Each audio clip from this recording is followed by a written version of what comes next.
4-0, non, 4-0. Les méchants sont de retour. Mais non, pourquoi on est aussi vilain que ça? 4-0, mesdames et messieurs. Kylian, qu'est-ce que tu nous as fait comme célébration sur ton but hors jeu? La petite montagne, qu'est-ce que ça signifie? Le volume sonore des sifflets du Santiago Bernabéu? Non. Les plus 6 points du FC Barcelone sur le Real Madrid, on est passé de plus 3 à plus 6. Ah, c'est ça ta célébration. Non, ne sois pas triste, Kylian, ne sois pas triste. Tu as encore plein d'années au Real Madrid, dans le club de tes rêves. Tu auras l'occasion de marquer des buts dans les Classicos. Tu auras l'occasion de remporter ces Classicos. Ne t'inquiète pas, petit Kylian. Mais en revanche, fais gaffe quand même, parce que dans ton dos, il y a un petit gamin avec un appareil dentaire qui, dans l'accomplissement de ses rêves, commence à être en avance sur toi.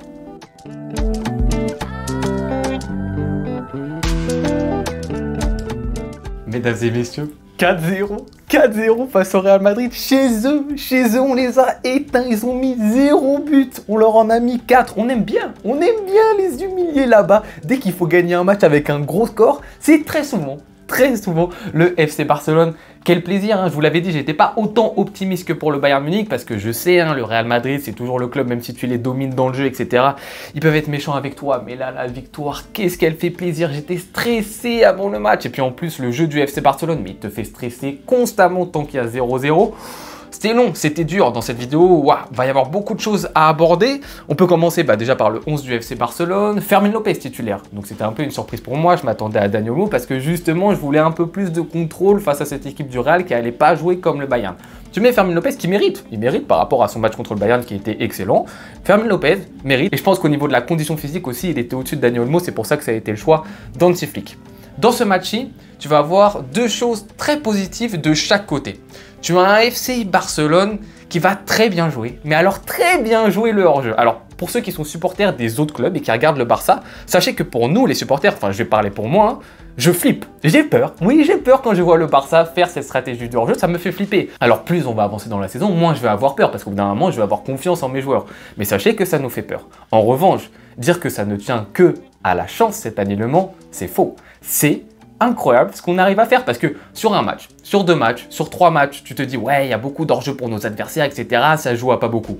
Mais si ça se répète autant, c'est forcément que tu travailles quelque chose à l'entraînement. C'est forcément qu'il y a une solution qui a été trouvée et que cet alignement, il est juste parfait, c'est tout. Quand tu as Kylian Mbappé qui est hors jeu 6 fois dans la mi-temps, 6 fois en première mi-temps, c'est qu'il y a quelque chose qui est bien travaillé du côté du Barça. Et c'est exceptionnel, et faut le souligner. Les mecs, ils sont dégoûtés en face. Donc le Real Madrid a plein d'occasions. On a l'impression qu'ils ont plein de situations où ils sont en 1v1 vs Peña. Mais non, ça ne compte pas, il y a hors-jeu, il n'y a pas cette occasion. En plus, en début de match, il les loupe toutes les occasions. Du coup, mentalement, forcément, quand tu es un attaquant, ça joue. Après, Kylian va en mettre 2 qui sont vraiment sifflés hors-jeu et qui rentrent dans les cages. Mais c'est hors-jeu, ça ne compte pas non plus pour une occasion. Donc, masterclass du Barça sur l'alignement défensif, même si ça nous fait très peur. Du côté du Real, il y a aussi quelque chose qui est très bien fait dans cette première mi-temps, c'est l'utilisation de Bellingham et Camavinga.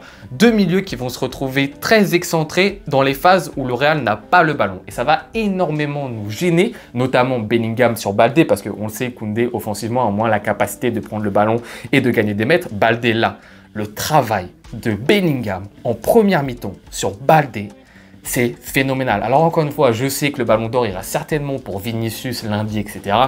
Mais Bellingham, le joueur pour le collectif du Real que c'est, il est d'une importance prépondérante et phénoménale. En plus de ça, on peut signaler une chose positive du côté du Real, c'est la manière dont eux, ils vont s'animer quand ils n'ont pas le ballon entre les pieds. Moi, je m'attendais à un Real un petit peu plus médian bas. Là, on est sur un bloc du Real Madrid qui est médian haut. Il y a un Real qui prend certains risques à la récupération, comme je vous l'ai dit, avec un Camavinga, un Bellingham qui sont très actifs sur les côtés, 127 poumons, etc.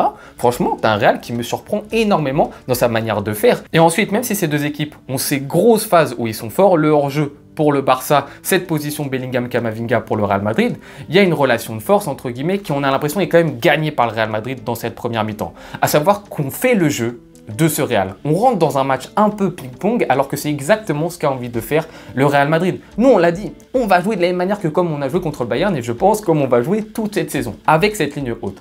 En revanche, en face, tu as un très bon pressing, tu as une bonne utilisation des espaces, une bonne utilisation de la récupération du ballon. C'est totalement différent de ce qu'on a vécu contre le Bayern Munich. Le truc qui fait mal, c'est que nous, on n'a aucune conservation du ballon. On n'a aucun contrôle dans cette première mi-temps. Pourquoi? Encore une fois, parce qu'on a l'utilisation de Rafinha et de Dani Olmo en même temps. Et on l'a dit, ce sont deux joueurs qui sont super bons. Il n'y a aucun problème. Leur niveau intrinsèque est très bon. En revanche, c'est leur nature de jeu qui peut poser problème. Parce que ces deux joueurs-là ne sont pas des joueurs de conservation. Et quand on a deux dans ton équipe comme ça devient compliqué. Alors, tu as Casado et Pedri qui te font un match.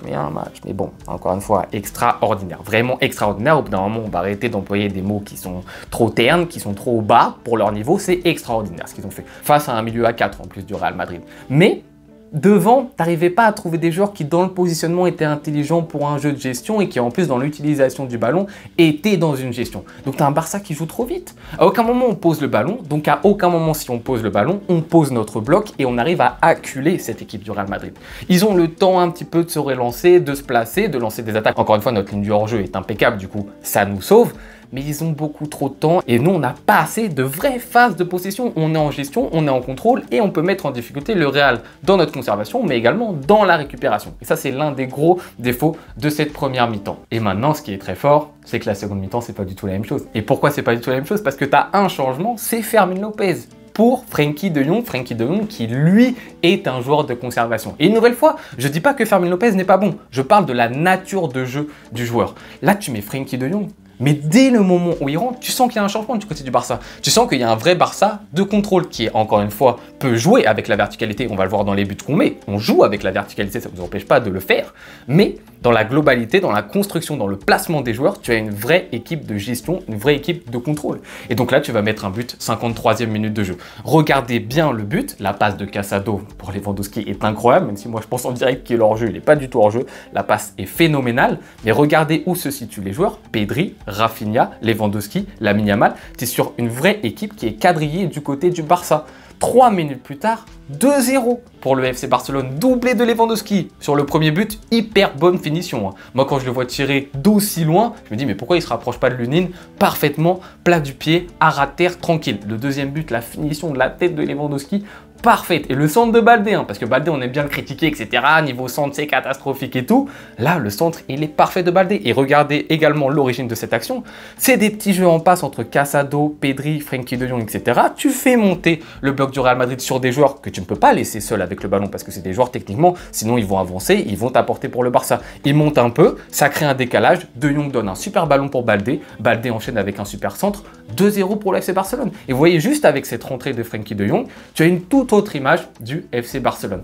Ensuite, s'en suivent quelques minutes où forcément tu as une réaction de la part du Real Madrid. Énorme occasion de Kylian Mbappé face à Iñaki Peña. Et là, il faut le noter une nouvelle fois. Des fois, on critique Baldé, des fois, on critique Iñaki Peña. Quand ils sont au rendez-vous, il faut le dire, Iñaki Peña, le 1v1, la sortie excellente parce qu'il y a 2-1 ensuite pour le Real.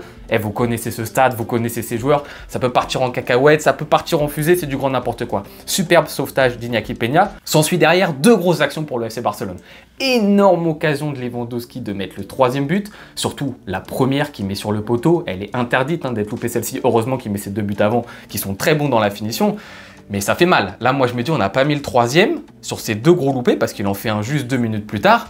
Ouh, faut faire attention, parce qu'après les supporters du Real, on les connaît, ils vont nous jouer la chanson de oui, nous on est une grande institution, si tu rates tes occasions, c'est pas que nous on a de la chance, c'est parce qu'on est l'institution Real Madrid. Oui, bien sûr, si Lewandowski met le poteau, c'est parce que t'es la grande institution du Real Madrid. Bien évidemment. Donc heureusement, le Real ne revient pas. Autre arrêt d'Iñaki Peña, il faut le signaler 5 minutes plus tard, encore une fois sur Kylian Mbappé, arrêt très important parce que ce 3e but était super important. Tu fais rentrer à la 65e minute de jeu Dani Olmo à la place de Casado et là tu as un milieu de Jong, Pedri, Dani Olmo et Dani Olmo techniquement Dani Olmo c'est un délire. La première touche de balle de Dani Olmo, c'est du grand n'importe quoi, c'est d'un niveau mais d'une délicatesse. Il fait tout le temps le choix, bon que ce soit il fait un contrôle qui est orienté, c'est dans le bon tempo et c'est bien exécuté techniquement, soit il va faire une passe directe, c'est bien exécuté techniquement et c'est intelligent dans le jeu. La première touche de Dani Olmo est phénoménale. Du coup, il te rajoute un petit peu cette qualité et là va venir le fameux 3e but, c'est Lamine Yamal, cette fois-ci en transition dans la verticalité parce qu'encore une fois, on est capable de le faire Et Lamine Yamal qui t'emmène ce ballon sur son pied droit, frappe en dessous de la transversale. Mais quel banger, frappe en pleine lucarne, premier poteau, Lunine qui mange son but. Et la célébration de Lamine Yamal,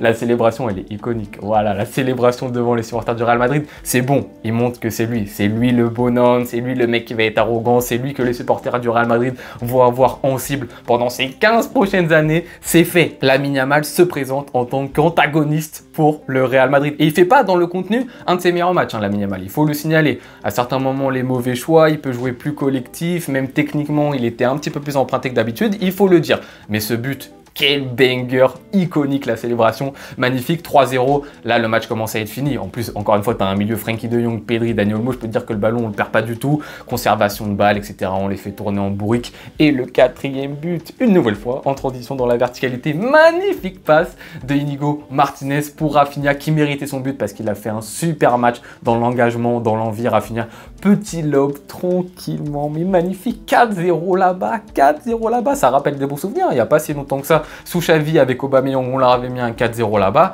Écoutez, on enchaîne et ça fait plaisir parce qu'une nouvelle fois, on est sur un classico qui marque un petit tournant. Ça faisait longtemps qu'il n'y avait pas eu un classico avec autant d'intensité et autant d'importance. Il y a ce Real Madrid qui recrute son Kylian Mbappé, qui avec son fameux Bellingham, son Vinicius qui va être Ballon d'Or, équipe galactique, vs un FC Barcelone qui essaie de se reconstruire avec un super entraîneur qui est arrivé cet été, qui magnifie et qui arrive à polir ces diamants qu'il a entre les mains, que ce soit des Casado, des Lamine Yamal, des Koubarsi. Tu vois, ces deux visages qui sont totalement différents et qui à eux deux créent une nouvelle histoire, créent un nouvel arc qui commençait aujourd'hui avec ce classico. Il fallait obligatoirement également mettre fin à cette série du Real parce qu'on va aussi l'assumer. Hein. L'année dernière, ils nous ont mis KO sur les 3 classicos. Donc là, il fallait bien reprendre notre revanche. Donc voilà, ça fait vraiment plaisir. Et là, tu mets une gifle, les amis. On a giflé le Bayern Munich et là, on vient de gifler le Real Madrid au Santiago Bernabéu. La saison, une nouvelle fois, n'est pas terminée. Il y a plus 6, il n'y a pas plus 20 pour le Barça. C'est pas fini. Il va falloir continuer à faire les efforts qu'il faut au moment où il faut les faire. Mais là, on marque un gros coup. Et une nouvelle fois, on a confirmé par rapport au Bayern. Le Bayern n'était pas une exception, les gars. En Europe, cette année, on va faire mal contre tous les cadors. Et là, les gens, ils vont réellement avoir peur de nous. Donc déjà, ça fait plaisir parce que c'est un classico, mais parce que c'est un gros match et parce qu'en termes de résultats, c'est super important pour le classement de la Liga. Donc, quelle soirée, mesdames et messieurs. J'ai dû oublier 1 milliard de choses, mais match incroyable de Pedri, match incroyable de Casado, Koundé, Vinicius et Mbappé, les amis, dans leur poche. Badé fait un bon match, Lewandowski malgré ses 2 doublés, il a été important dans le point de fixation. Dani Olmo rentré super bien, Frenkie de Jong, on l'a dit, sa rentrée a quasiment tout changé. Il y a trop de choses à dire sur ce match-ci, mais voilà, il ne faut pas que la vidéo dure 1 heure non plus. N'hésitez pas vous à me dire ce que vous avez pensé de ce match-ci en commentaire, ça me fera un plaisir de vous répondre en commentaire, mesdames et messieurs. Quelle soirée, on a kiffé, je vous souhaite une très bonne journée ou bonne soirée en fonction de quand est-ce que vous regardez cette vidéo. À tout bientôt, ciao.